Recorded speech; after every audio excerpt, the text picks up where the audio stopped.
to do with Ken Buck. He is the Republican candidate for Colorado's Senate race. And he is actually in hot water for the way he handled a rape case 5 years ago, back when he was a district attorney. Now, this rape case had to do with a 21-year-old University of North Carolina student, and she invited a guy over to her house. She got extremely drunk, and when she woke up, she realized that the man had had sex with her, and she said that she did not want to have sex with him. She told him no, and she said that she was raped by him, right? Now, she had a relationship with this man a while back. They had sexual relationship before, but she said when she invited him over that night, she had no intentions of having sex with him. She did not want to have sex with him, and that he totally took advantage of the fact that she was intoxicated.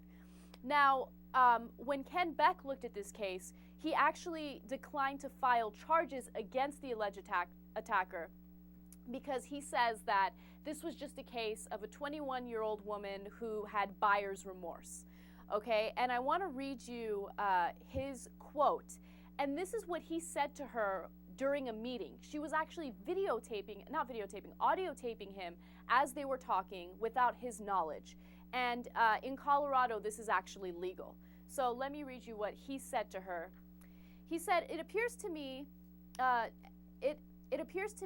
it appears to others that you invited him over to have sex with him. When you describe yourself as bedfellows, as you did indicate that you were bedfellows, it's hard to convince a Weld County jury that this wasn't consensual when that is your label. So there are those kinds of factors. This office doesn't believe in blaming the victim for the conduct of the case, but we do have to take into account what a Weld County jury sees in the relationship. You had consumed a lot of alcohol. You had a prior relationship. Yeah, that's disastrous, man. Now, here's the situation. If he said, look, I'm so sorry. I can't believe what you've gone through, and it isn't right, and I feel horrible about it. But you know what? I don't think we have enough to prosecute, and I feel so bad telling that. Now, he doesn't have to go as, that far, but he's got to show some sort of sympathy towards her, right? Right. Instead of saying, hey, listen, it looks like you got buyer's remorse, okay? You got drunk and you brought him up there, and besides, you'd had sex with him before. I mean, did you notice the most important quote to me was, he said, it would appear to the jury, and it appears to me that this is how it went down, right? And you can't, look, it doesn't matter how much you drank. The guy can't get on top of you without your consent while you're passed out. And it doesn't matter if you invited him to your house. Does that mean any guy who gets invited to a house can go nuts once he gets up in the house? Doesn't matter that he's your ex-boyfriend. Because you were boyfriends before, any ex-boyfriend gets to have privileges with you anytime he wants? Oh, come on, man.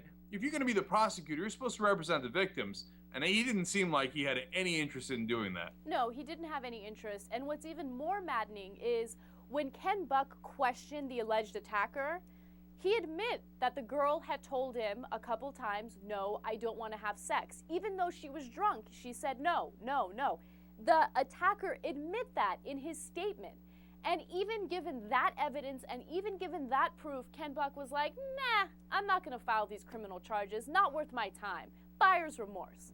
Screw you. Like, this is like the most despicable thing that a district attorney could do. Just toss out a rape case because of his own personal feelings toward it.